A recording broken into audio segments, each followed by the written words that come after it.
Are you ready?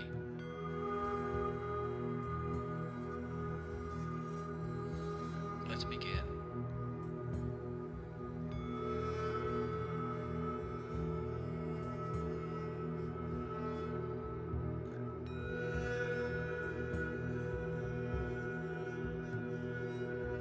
As you sit here,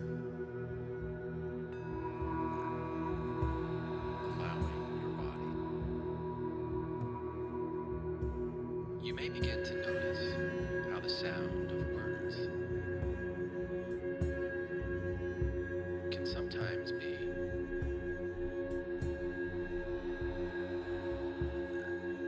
less important than the sound of words. The spaces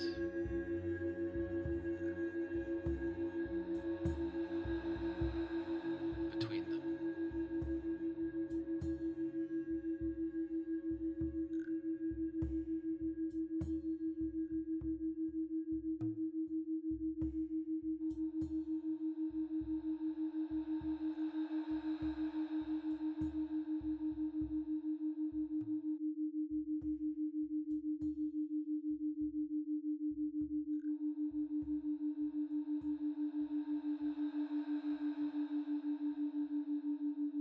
This meditation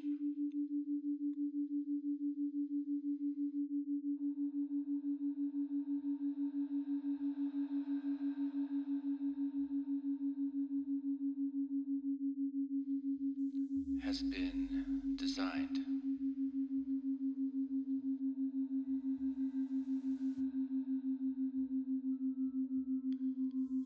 to oscillate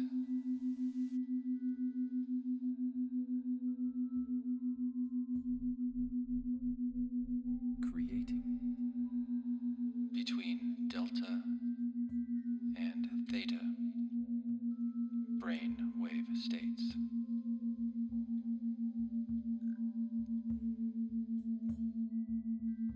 Using singing bowls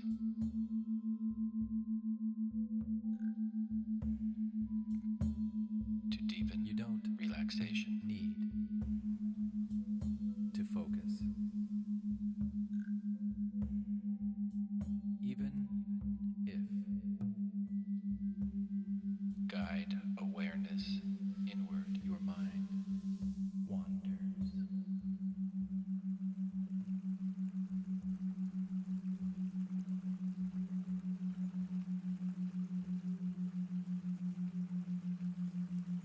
You know, usually when we talk about receiving a medical diagnosis, Yeah. there's this underlying expectation of precision, right? Oh, absolutely. Like it's engineering. Yeah, exactly. Yeah. Like if you fall and break your arm, you go to the hospital, they put you in the x-ray machine, it prints out, and you see that like jagged white line on the bone. Right. The doctor just points to the screen and is like, there it is. Yeah.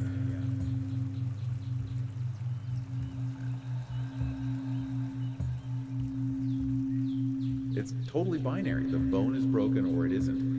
And honestly, I think there is a profound comfort in that visibility, you know? For sure. It gives us a sense of control. Right. We're just wired to like things that can be easily categorized and boxed up. You get a straightforward mechanical fix, put a cast on it, wait 6 weeks, take the cast off. Done. Welcome to the 28-day nervous system reset. I'm Glenn Osland, a licensed therapist in Arizona. Because we understand the mechanism of injury. Right. And the mechanism of repair. It's clean. But then, and this is what we're getting into today, you step into the world of neurodevelopment.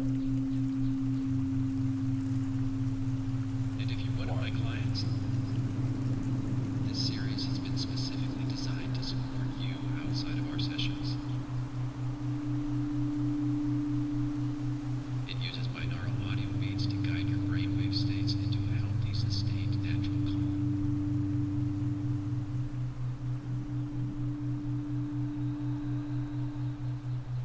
It won't replace what we're doing in therapy,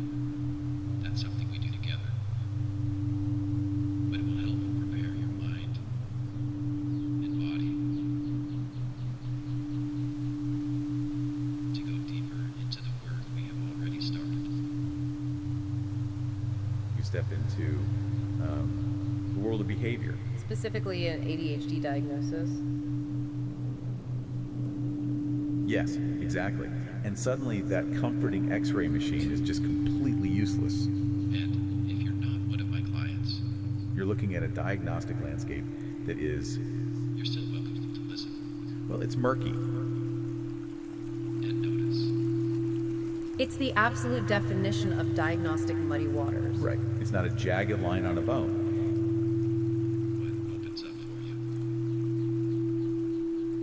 If you find you need support processing any of it, It's this incredibly complex web of behaviors and environments.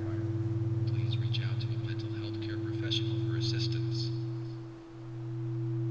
And internal experiences. I'm not asking you to believe my words. Because we aren't looking at a structural break, you know? We're looking at a dynamic, constantly shifting neurobiological reality. But to notice your own experience.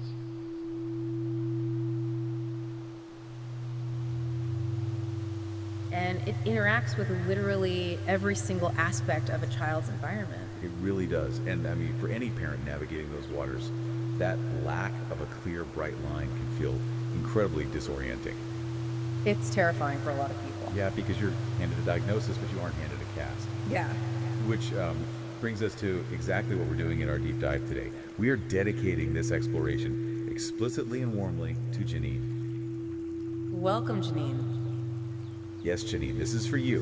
And it's for every single one of you listening right now who is sitting in those muddy waters, just feeling that disorientation and looking for a path forward. Welcome to all of you who are seeking, more than just surface level advice. Right, because you, the listener, you're a learner. You aren't just looking for a list of dry clinical facts. No BuzzFeed top 10 lists here. Exactly. You don't want some parenting hack that will miraculously fix a meltdown in 3 seconds, because those don't exist. You're looking for deep transformative wisdom.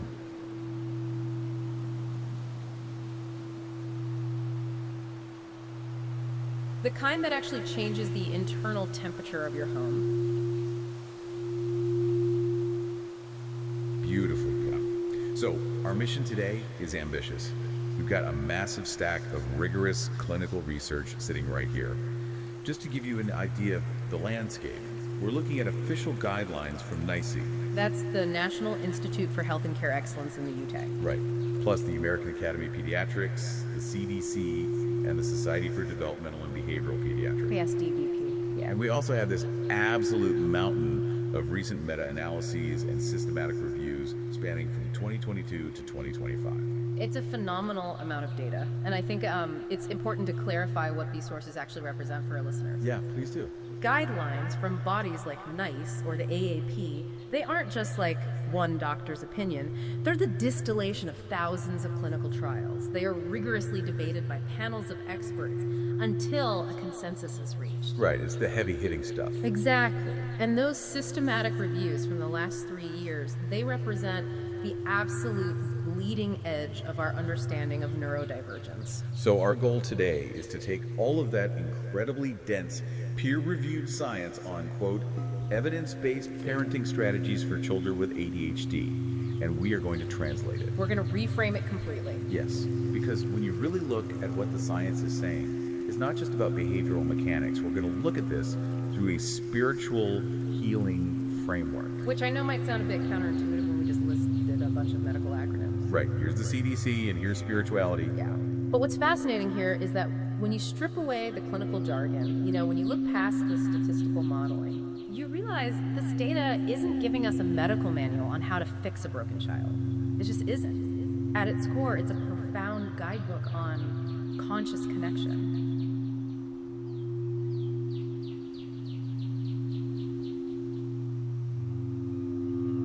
On co-regulation.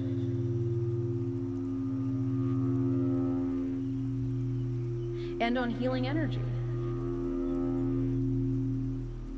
That is the massive paradigm shift we really need to establish right up front. Absolutely. Okay, so let's really unpack this paradigm shift. Because usually when a parent gets an ADHD diagnosis for their child, the immediate thought is highly logical. It's like, okay, the child has a condition, treat the child, fix the child. which goes right back to your x-ray analogy. It makes total sense based on how our traditional medical model is set up. Right. But the data shows something radical. The most effective interventions, the ones with the strongest empirical backing, which the clinical world calls behavioral parent training or BPT, they do not just act on the child. They don't. In fact, their primary mechanism of change is that they transform the parent's energetic presence. Wow. Yeah, they transform the parent's sense of competence, their internal state of regulation, and their emotional reactivity. The clinical truth is that the healing actually starts with the healer.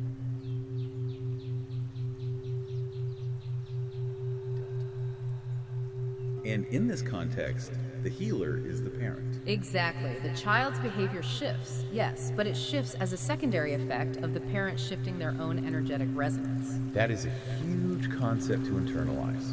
So the treatment isn't just a pill, and it's not just handing the child a behavioral chart and telling them to try harder. No, not at all. The treatment is a relationship itself. The treatment is the parent's presence in the room. Precisely. The relationship is the intervention.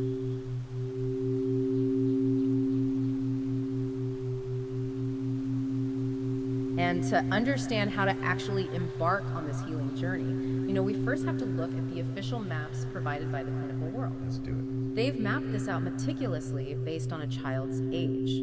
Because a child's neurological and spiritual needs change dramatically as they grow, so we need to translate that age-graded wisdom into something you can actually feel and use in your living room. All right, let's dive into those maps.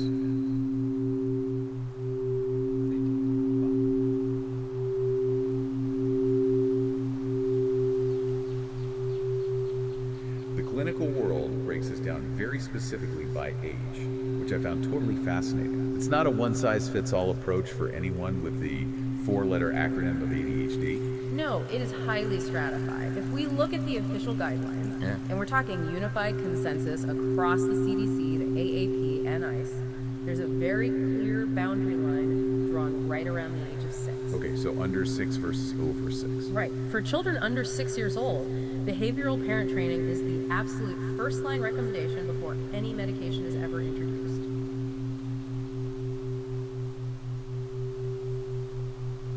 Really? Before any medication? Yes, NICE is incredibly strict about this.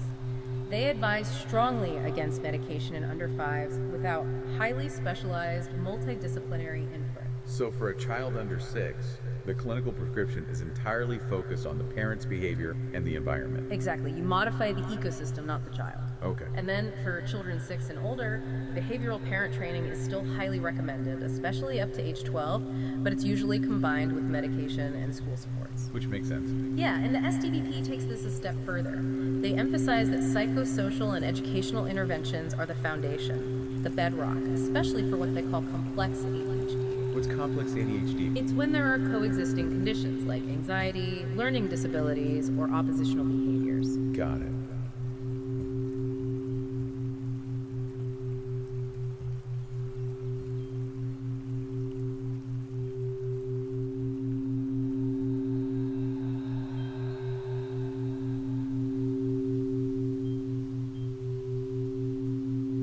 Now, if we translate this clinical map into our spiritual framework, I think it makes perfect, beautiful sense.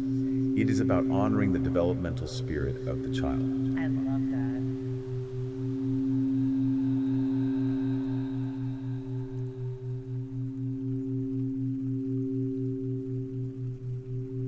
Think about it. When a child is under 6, their spirit, their nervous system, it's incredibly porous. Oh, completely, like a sponge. Right.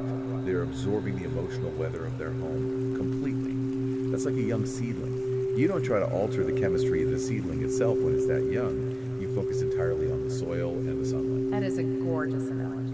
Thanks. And the parent's energy, the structure of the home environment, that is the soil and sunlight. Yes, you enrich the soil so that the seedling can find its own natural vitality. You're removing the weeds and making sure there's enough light. Exactly. And then, at age 6 and beyond, the child is stepping out into a wider world. The demands change. Right, they're in school. Yeah, they're sitting at desks, they're navigating these complex social hierarchies on the playground, dealing with sustained executive function demands. It's a huge shift. So sometimes the physical vessel, neurobiology of the child, needs stabilization to handle that load. That is where medication comes in. It's not a failure, it's just balancing the vessel. Beautifully said. And at the same time, we have to bring in the village, like the school support, because the spirit is now interacting with a much more complex, demanding marketplace.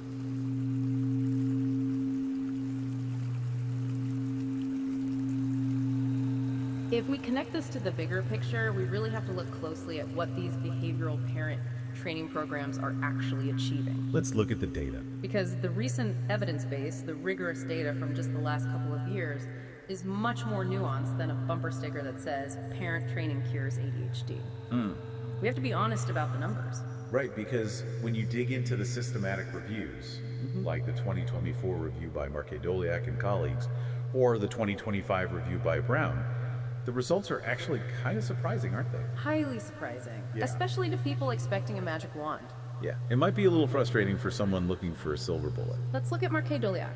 They looked at 20 randomized studies encompassing 4 to 12-year-olds. Now, a randomized controlled trial is the gold standard of science. Right.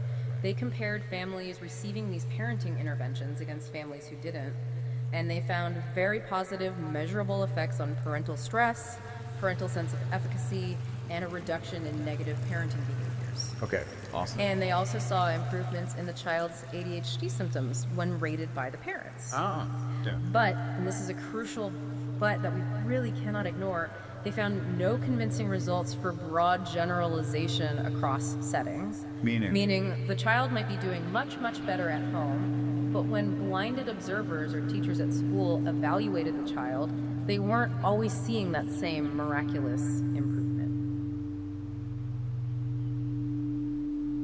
And just to clarify for everyone listening, when you say blinded observers, you mean researchers who were brought into the school who had absolutely no idea which kids had received the treatment and which hadn't, right? Precisely. Zero bias. They were completely objective. And they didn't see the massive behavioral leaps that the parents were reporting at home. No, they didn't. And the 2025 Brown Review found something very similar for the 6 to 11 age group. They noted high heterogeneity. Which means? In statistical terms, it just means the results were all over the map, highly variable from study to study, and they found limited evidence for cross-setting changes. Now, a purely medical mindset might look at that data and say, well, the treatment failed. It didn't cure the child everywhere. The x-ray still shows a broken thumb. Exactly. But when we look at the 2022 meta-regression by Deckers and colleagues, which is essentially this giant mathematical sieve that pours dozens of different studies together to filter out exactly which specific variables caused the change, Right. we see something beautiful. We see robust positive effect on the parent's mental health, parent's sense of competence, and the parent-child relationship quality. The clinical data is screaming at us here. Behavioral parent training consistently improves parenting outcomes and the home environment. It changes the relational ecosystem. It changes the ecosystem. Right, and here's where I really want to push back a little, or at least ask the question that I know you, the listener, you're probably shouting at your steering wheel right now. Go for it. If the clinical data says the benefits often don't generalize to the school without extra massive coordination, isn't that a fundamental flaw in the treatment? I mean, I'm thinking about it like a meditation retreat. I love this analogy. Keep going. Like, it is incredibly easy for me to feel zen, to feel perfectly regulated and at peace when I'm sitting in a beautiful sanctuary, burning incense, with a master guiding my breathing and zero emails coming in. Right, there's no friction. Exactly. That is what the home environment can become after parent training. It's a sanctuary. But the school is the chaotic marketplace. Yeah, it is. It's loud, there are 30 other kids, the teacher is stressed, the bell is ringing, there are intense social pressures. Yep. Keeping that regulated energy in the marketplace requires entirely different architectural support, right? Absolutely. So if the home training doesn't fix the school behavior automatically, isn't the clinical world basically saying we can only help you in the sanctuary? That is such an important question, and the retreat versus marketplace analogy is spot on. But the clinical world isn't saying the treatment is flawed, it's saying that the mechanism of change in a child's neurobiology is deeply, profoundly contextual and relational. Contextual.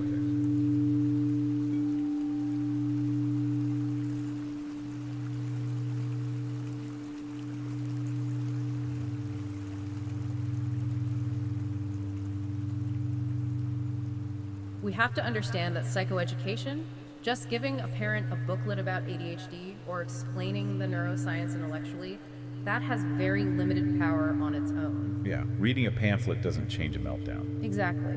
The component meta-analyses show that just understanding ADHD intellectually doesn't change behavior. True change requires active ingredients. It requires the physical and energetic practice. It requires practicing the steps in the exact environment where the child is struggling. The parent becomes the master in the sanctuary, providing that calm, structured, predictable energy. The child's nervous system responds to that specific parent's energy, and they regulate it. But a teacher in a classroom of 30 kids is providing a completely different energetic environment. Oh, that makes so much sense. Right.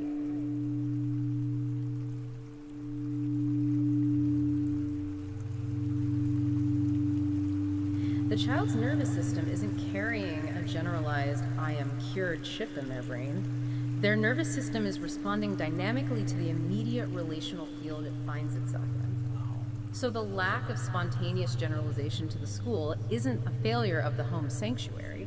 It's absolute proof that the child's regulation is deeply tied to the specific relationship and structure they're currently experiencing in that exact moment. That is wild. So what does this all mean for you listening? It means intellectual understanding isn't enough. You can't just read an article about ADHD and expect the home to heal. No, you have to embody the practice. Mm-hmm. The healing starts with the healer, the parent gaining competence, lowering their own stress, and improving the relationship quality. That is the necessary prerequisite for any behavioral change in the child at home.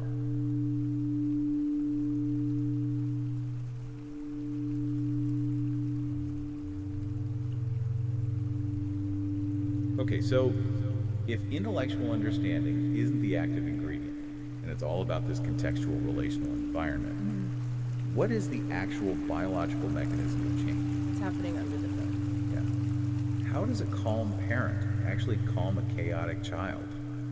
What is happening beneath the skin? It lies entirely in the nervous system, which brings us to the concept of retuning the nervous system through co-regulation and mindful presence.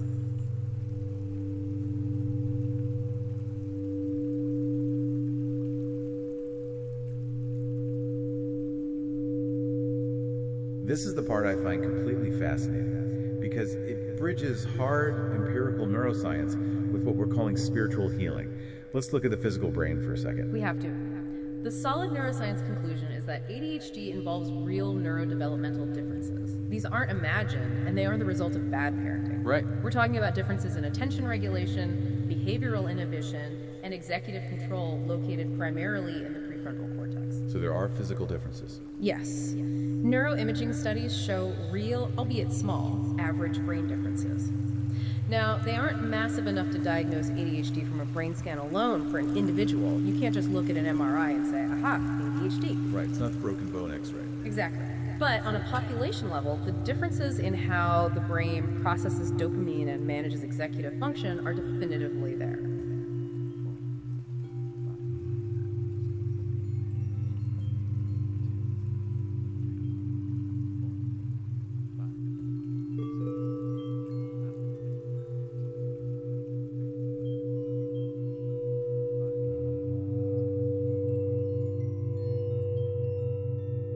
So the physical vessel of the brain operates differently. Under load, it's a highly sensitive, energetic system. Under load is the key phrase there. When there's a delay, when there's frustration, a transition between tasks, boredom, or an emotionally charged interaction. Basically a normal Tuesday morning with a kid. Exactly.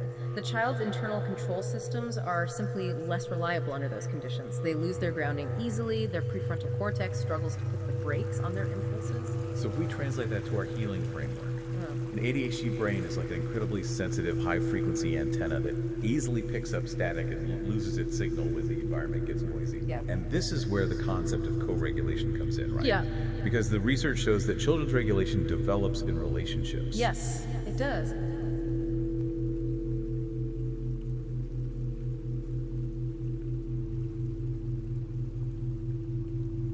Mindful, warm, consistent parenting is strongly empirically associated with better child self-regulation.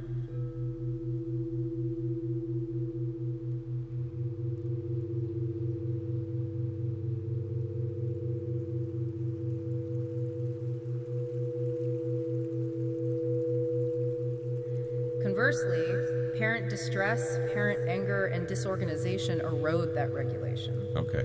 Co-regulation, in the simplest biological terms, is when a mature, regulated nervous system dynamically interacts with an immature, dysregulated one. Right. It involves mirror neurons, it involves vagal nerve tone, it involves the actual syncing of heart rates and breathing patterns. It is blending a calm, grounded aura with a turbulent one to help the child's spirit find peace.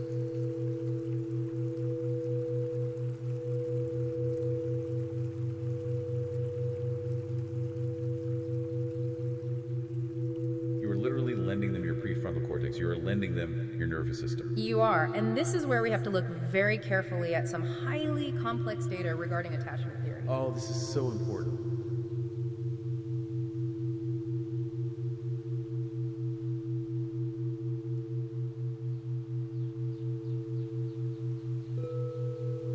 A 2023 systematic review found that children with ADHD are more likely to show insecure or disorganized attachment patterns in some parts of the literature. Okay, wait.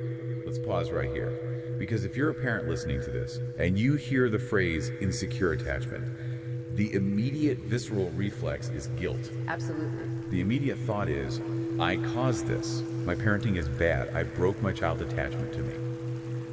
We need to be very, very clear about this for everyone listening. We must be crystal clear.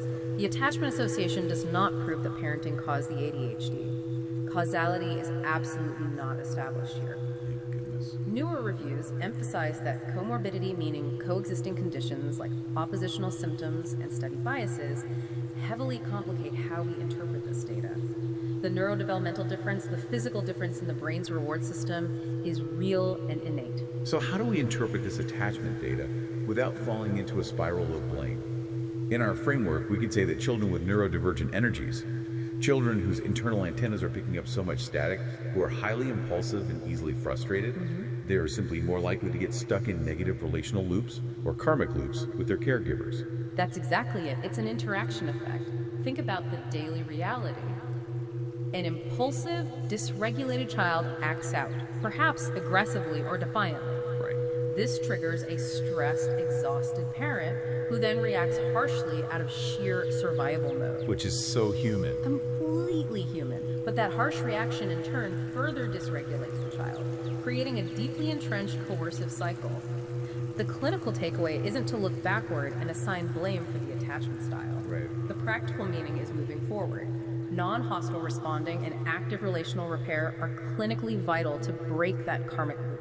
You know, there was that 2022 micro trial on ADHD that absolutely blew my mind when I read it. Oh, the one on attachment representations? Yes, it suggested that a child's attachment representation might actually dictate which specific behavioral parent training techniques work best for them. Yes, that is a profound piece of research. It moves us away from the idea that parent training is a rigid recipe that works exactly the same for every child. Right. What if we viewed these behavioral techniques not as one-size-fits-all clinical protocols, but as tailored spiritual prescriptions? I love that framing. Like, if your child's relational blueprint leans anxious, they need a specific type of energetic reinforcement, maybe more physical proximity and verbal reassurance. But if their blueprint is avoidant, they might need a different structure, maybe more space or predictable routines to feel safe before they can connect. If we connect this to the bigger picture, it means the treatment must fit the specific relational dynamic of your family. But all of this hinges on one massive prerequisite. The parent's ability to provide that calm energy in the first place. And I think this is where we hit the real world wall. Yeah, let's hit that wall head on, because you might be listening to this thinking, this all sounds beautiful. Blending my calm aura, lending my nervous system. Right, it sounds great in theory. But I am deeply, profoundly exhausted. I'm running on fumes. How do I manifest this mindful presence when I'm just trying to get through the day without losing my mind? Can I really coach regulation if I am completely dysregulated myself?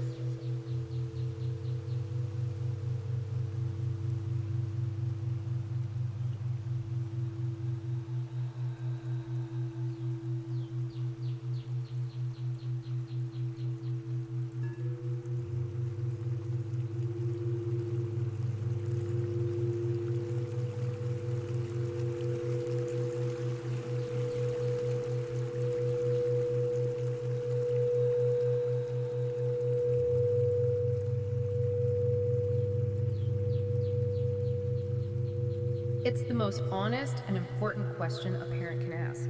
And the science has a very concrete answer. We look at mediation analyses, specifically studies looking at mindful parenting in families with ADHD. Okay, break down mediation analysis for us. A mediation analysis is a statistical tool used to understand how or why an intervention works. It looks for the middleman. Got it. The data shows that mindful parenting is linked to better child emotion regulation, but why? The mathematical analysis found that lower parenting anger is the actual variable that explains that link. Lower parenting anger is the bridge. Yes. A broad meta-analysis of parent emotion regulation found the exact same thing. Parents who regulate their own emotions better show more positive parenting, and their children, in turn, have better emotion regulation. Wow. It is a direct transmission of state. So it's the classic airplane oxygen mask principle, but applied to the spirit and the nervous system. Absolutely. Before you can coach regulation, you must regulate first. If your own nervous system is in a state of high sympathetic arousal, fight or flight, your child's nervous system will read that alarm through your micro expressions. Just through your body language. Body language, tone of voice, pupil dilation, regardless of what calm words you're trying to say. You cannot fake a calm nervous system to a child whose antenna is hypertuned to threat. That is so deeply validating, I think. It takes the immense pressure off performing the right parenting technique perfectly every time and puts the focus on the parent's own internal healing. Exactly. It says your own peace is not a luxury, it's a clinical necessity for your child's brain development. It is not an indulgence. Parent self-regulation is an active, evidence-based treatment skill. Okay, so once the parent starts doing that internal work, once their internal energy is centered, or at least they know how to return to center when they get thrown off, how do they actually manifest this in the physical world? Because we still have to get shoes on, we still have to get to school, we still have to do homework. How does this spiritual presence translate into the friction of daily life? That takes us to the concept of building the sacred architecture of daily life. This is where we move from the internal state of the parent to the external environment of the home. Let's talk architecture. And the clinical evidence here is extremely robust about what actually works mechanically. Right, let's look at Decker's 2022 meta-regression again. Because they looked at all the different pieces of these hundreds of parent training programs to see what was actually driving the positive changes. Yes, they were hunting for the active ingredients. Deckers found that the most central active ingredients for successful parental outcomes are antecedent management and positive reinforcement. Okay. And for child behavioral outcomes, practical negative consequence skills, which we will get to, things like planned ignoring, were highly associated with change. Again, psychoeducation alone was not a strong driver. Okay, let's translate these clinical terms into our healing framework, because antecedent management sounds like corporate middle management speak. It really does. But what it actually means is profound. Antecedent management is clearing the energetic path before the journey even begins. Beautifully put. What does the CDC actually recommend practically for antecedent management? They say simplify the physical environment, preview transitions verbally and visually, use visual schedules, reduce choices to avoid overwhelm, and break large tasks down into micro steps. Exactly. It's like setting up an altar or unrolling a yoga mat. You don't wait until you're in the middle of a complex balancing yoga pose to look down and realize the floor is covered in sharp Play-Doh blocks and dirty laundry. Right, and then start screaming about the mess. Exactly. You structure the environment beforehand so the spirit and the body can flow freely. If the ADHD brain gets lost easily, you build a clear, visible physical path so it doesn't have to expend precious executive function energy just figuring out where to step. Let's give a concrete example. Instead of telling an ADHD child, go get ready for school, Which is a huge demand. yes, it's a massive, multi-step, abstract demand that requires huge amounts of working memory. Instead, you manage the antecedents. You lay out the clothes the night before. You have a picture chart on the wall. 1, shirt. 2, pants. 3, socks. You're externalizing their executive function. Exactly. You are managing time and transitions because an ADHD brain struggles intensely with the ambiguity of time. Antecedent management is making time visible and predictable.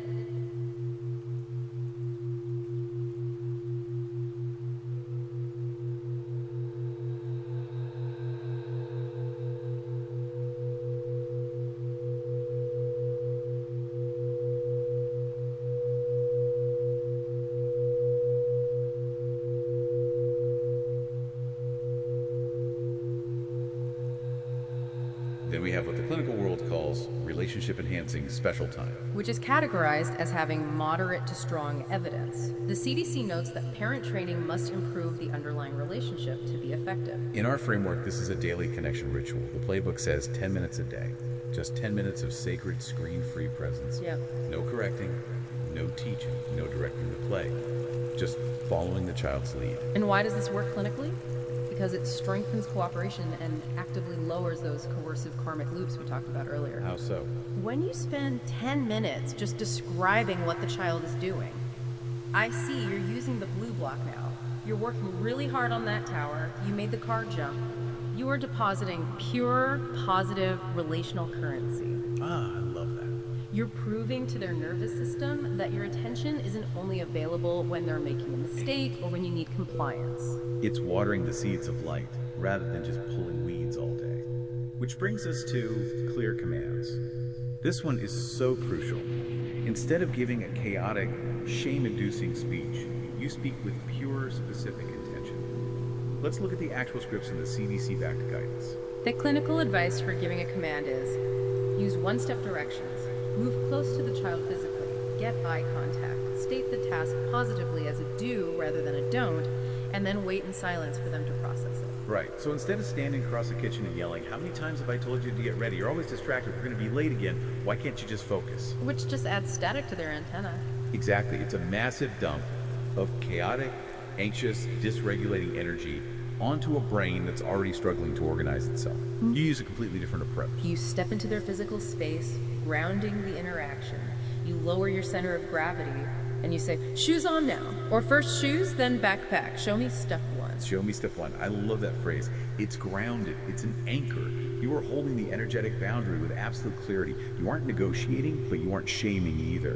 And then the second they do it, you use positive reinforcement. Which the Deckers meta-regression identified as a massive driver of success. Immediate labeled praise, token systems, point cards. And we have to emphasize the word immediate. I want to dive into this because delayed rewards simply do not work for ADHD brains. No, they don't. And there is a profound neurobiological reason for this. Let's hear it. The neurobiology of ADHD often involves a hypofunctioning reward system. This means the dopamine response, the chemical in the brain that gives us a sense of reward and motivation, to a future delayed reward is blunted. The signal fades too quickly. Okay, so if you say, if you're good all week, we'll go get ice cream on Friday, to an ADHD brain on a Tuesday morning, Friday might as well be in another galaxy. wow, The brain cannot hold on to that dopamine anticipation long enough to drive behavior on Tuesday. so the energetic feedback must be immediate. It has to happen in the exact moment the desired energy is manifested. You started when I asked. That was strong. You used a calm voice, point earned. Yes. You were instantly validating the vibration you want to see grow, providing that hit of dopamine right when the brain needs it to encode the behavior. What's fascinating here is that there isn't just one monolithic clinical program that teaches this architecture. There are different lineages of teaching parents how to provide the structure with warmth, and they all have robust data behind them. Yeah, let's review some of these lineages because they're the evidence-based programs that you, the listener, might actually encounter if you seek out professional help. We have the New Forest Parenting Program, which was specifically designed for ADHD in early childhood. It's often delivered individually in the home, really focusing on coaching parents on these exact attention regulation techniques in the child's natural environment. Awesome. And then there's PCIT, right? Yes, PCIT, parent-child interaction therapy. PCIT is incredible. That's the one with the live coaching, right? I want to explain this because it sounds like science fiction, but it is so effective. It really is. The setup is unique. The parent is in a playroom with the child, interacting and playing. The therapist is in another room behind a one-way mirror, watching everything. Like a detective movie. Exactly. And the therapist is literally whispering in the parent's ear through a small earpiece in real time. Praise that. Ignore that whine. Use this specific wording now. That is wild.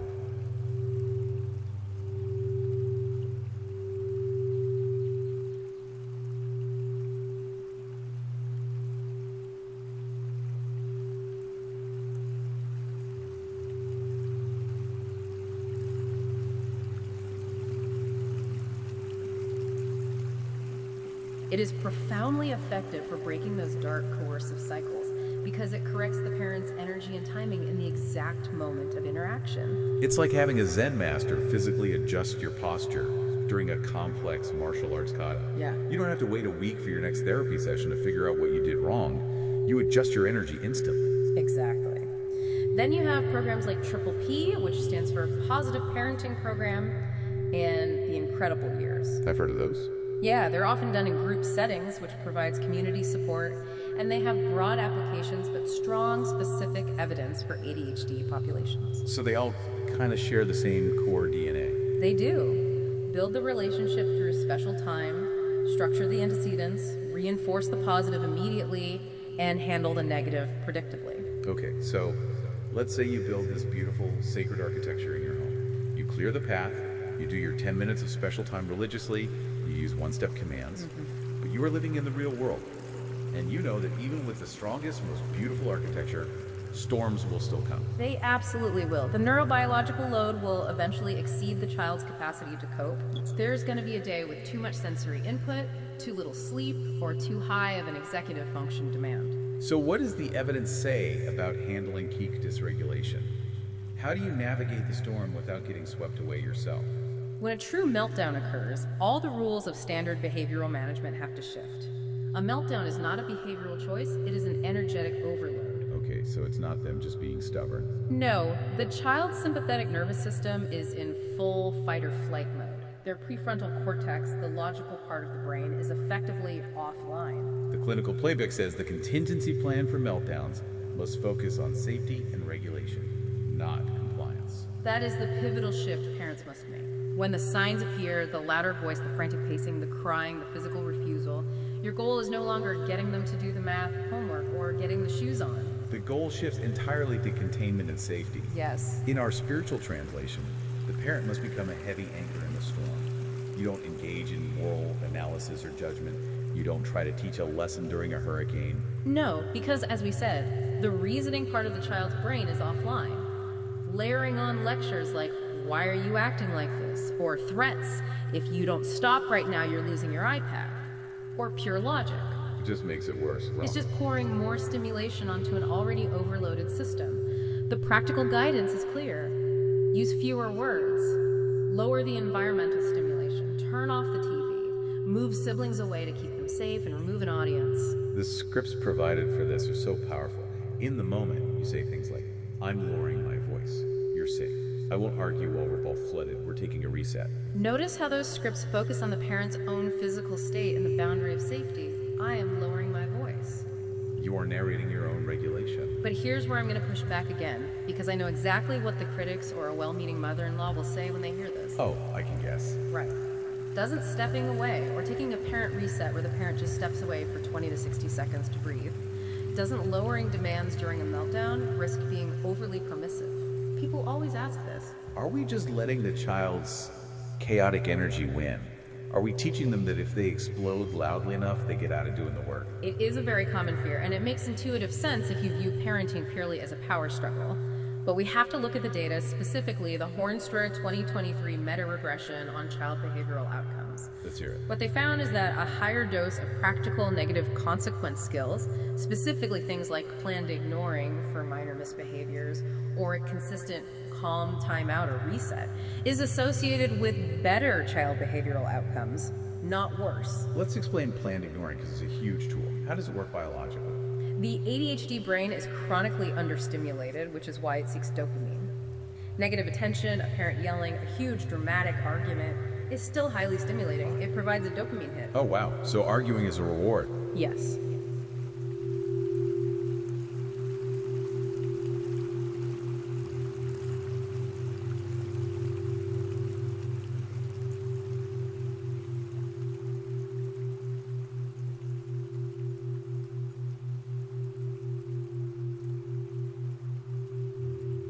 By using planned ignoring for minor, annoying, but safe behaviors like whining or making silly noises, you are giving absolutely zero reaction. You starve that specific behavior of its dopamine reward.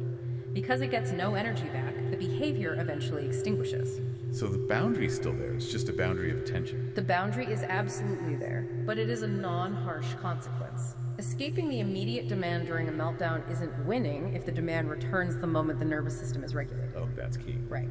Calm is not permissive. Predictability is what builds safety. If every time a minor misbehavior happens, the parent predictably uses planned ignoring, the child's brain learns the structure. Presence is not the absence of boundaries. Presence is how you bring the boundaries safely. That is the core of it. You aren't giving up, you're just choosing not to escalate the trauma. And this ties into the parent reset practice mentioned in the playbook. Yes.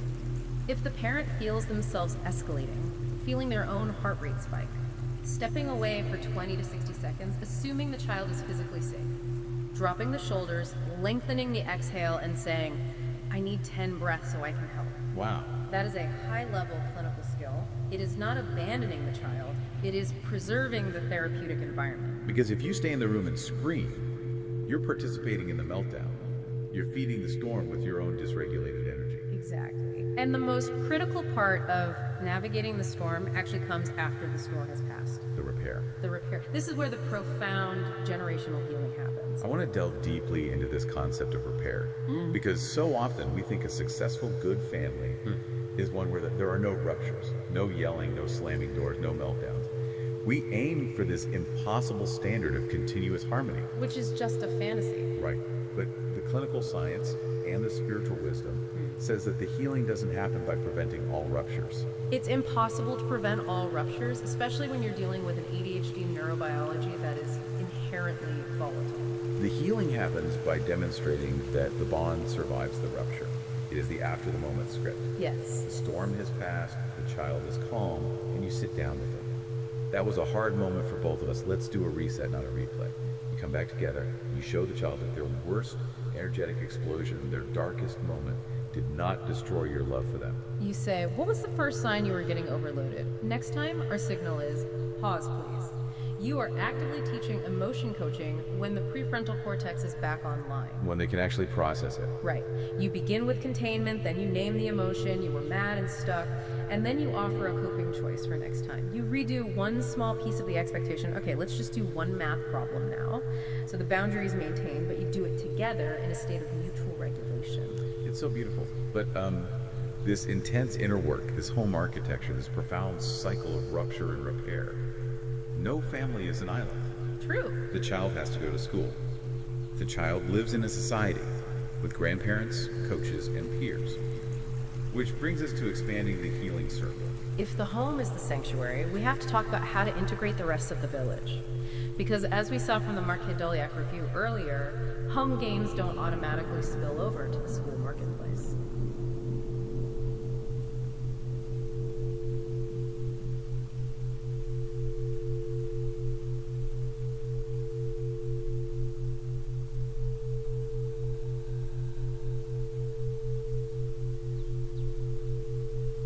So how do we cross that bridge? How do we extend the architecture? We look at programs like the CLAS trials. These are collaborative school-home behavioral programs. The LAS, okay. They're designed specifically for school-age children, particularly when inattention and severe organizational impairments are the main issues. And the key mechanism here is the daily report card, or shared behavioral targets. Right, the teacher-parent script from the playbook. A parent and teacher agree. Let's pick just one target behavior for 2 weeks. Maybe it's raising hand before speaking.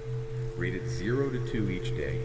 We will connect that exact score to the same reward language and token system at home. What that does clinically is create a consistent cross-setting environment. The dopamine reward system becomes unified. And spiritually, it's an alignment of intention across the village. The child realizes that the safe, predictable structure of the home sanctuary actually extends into the marketplace. The adults are communicating, the energetic boundaries are unified, which lowers the child's anxiety immensely. And we also have to talk about medication coordination, which the CDC and AAP emphasize heavily for children 6 and older. Yes, let's really reframe medication. Yeah. Because there can be so much shame, so much judgment around it. Some parents feel like choosing medication means they failed at the behavioral, spiritual stuff. They feel like they took the easy way out. That is a false dichotomy and a dangerous one. Medication is not a failure of the spirit. No. It is a highly effective, empirically proven tool to stabilize the physical vessel. Medication stimulants, for example, works by increasing dopamine and norepinephrine levels in the brain synapses, it drastically improves attention and impulse control. In our metaphor, it lowers the static on the antenna. But it doesn't teach skills. Exactly. A pill does not teach a child how to organize a backpack. It does not teach them how to identify their emotions.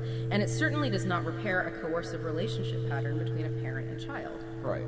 That is why the clinical guidelines strongly recommend medication plus behavior therapy. The medication stabilizes the vessel so that the behavioral structure of the sacred architecture we've been talking about can actually take root and be learned. You stabilize the physical so the spiritual can flow. And this requires regular, nuanced review with the clinician checking on sleep, appetite, rebound effects in the evening, not just counting symptoms on a checklist. If we connect this to the bigger picture, we must also recognize that this treatment must be profoundly tailored.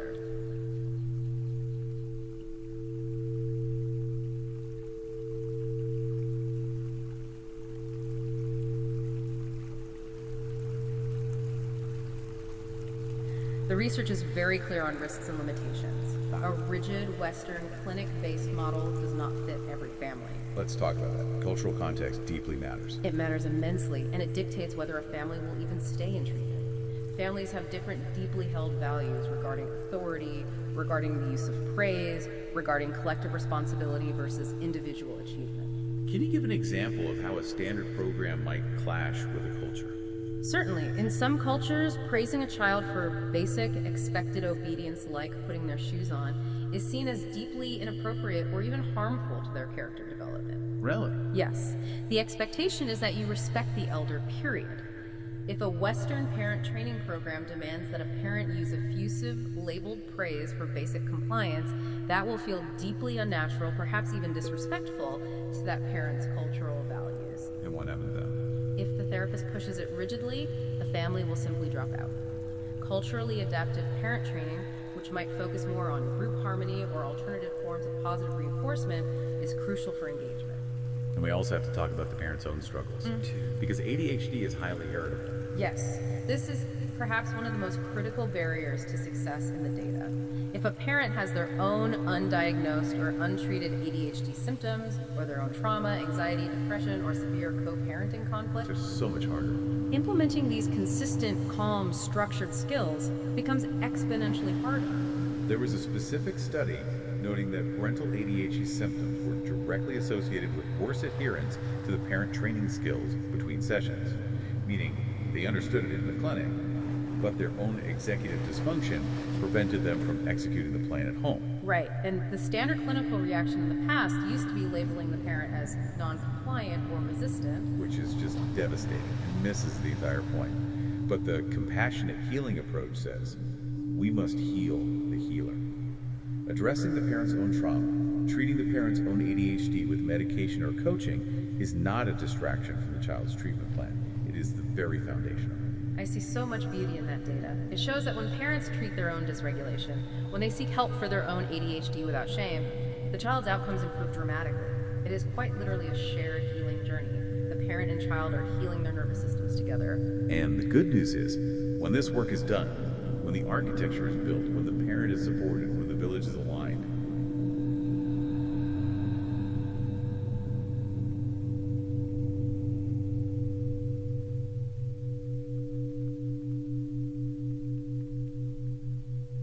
the gains do last. I do. The 2023 DAFR meta-analysis looked at follow-up data well after treatment ended. The ultimate question. Will this stick, or is it just a temporary Band-Aid? And the answer is yes.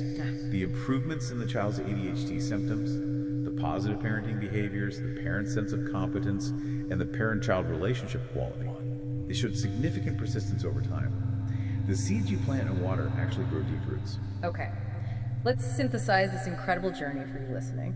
Evidence-based ADHD parenting is not about fixing a broken machine. No. It is about antecedent preparation clearing the path. It is about mindful co-regulation lending your calm nervous system to the storm. It's about immediate reinforcement watering the seeds of light the moment they sprout. And it's about extending that healing circle to schools, utilizing medicine as a tool to stabilize the vessel, and having the profound courage to heal the healer. To bring this all together, there's a meditation script embedded within the clinical source material. It's designed specifically for parents doing this work, integrating the hard science of emotion regulation with behavioral structure. I'd like to share a piece of it directly with you, the listener, who might be in the trenches of this work right now. Please do. Wherever you are, if it's safe to do so, take a slow breath in and a longer breath out. You do not need to become a completely different parent in this moment. You only need to become a little more here. Your child's ADHD is not a verdict on your parenting. And your child's hardest, darkest moments are not proof that the relationship is broken. It simply means your child's nervous system needs guidance, structure, and repetition.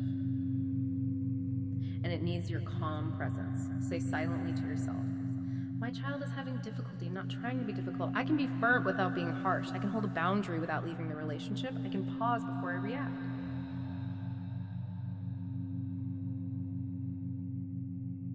Structure with warmth. Boundaries with connection. One repair. One day at a time. Structure with warmth, boundaries with connection. That is everything. As we close this deep dive, I want to leave you with a final lingering thought. We opened by talking about how diagnostic x-rays are clean, but ADHD is murky. It's a landscape of muddy waters where the spirit easily gets lost. Neuroscience tells us the ADHD brain loses the thread more easily. It wanders. It does. It's part of the design. So what if your role as a parent isn't to build walls so impossibly high that the child can never wander? What if your role isn't to force permanent, unwavering attention? What if your true calling is to master the art of the return? What if the true spiritual healing of this journey isn't found in a grand, permanent breakthrough where the muddy waters suddenly turn to glass forever, but rather the healing is found in the thousands of ordinary, gentle, and loving returns to center?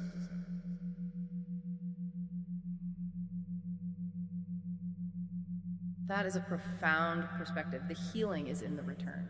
Thank you for joining us on this deep dive. We'll see you next time.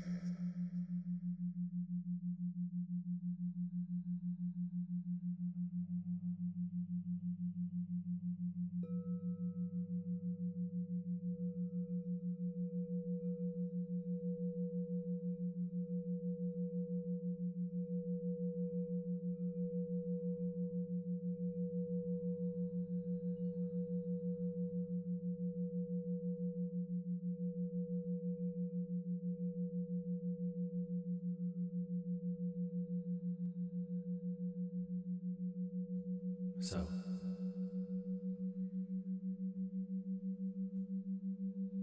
as you feel your spirits rise, This series rests on many foundations. Neuroscience, the brain, the body, the nervous system, mythology, stories and symbols that guide change,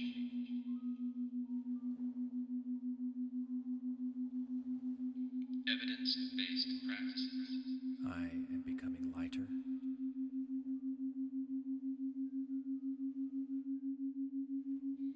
hypnotic language, the gentle art of Milton Erickson, Clearer,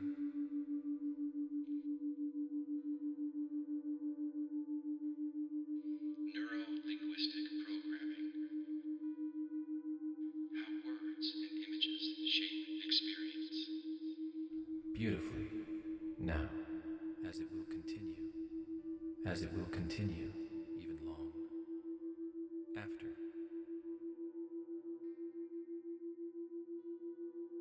even long after I'm not asking you to believe my words. this sound.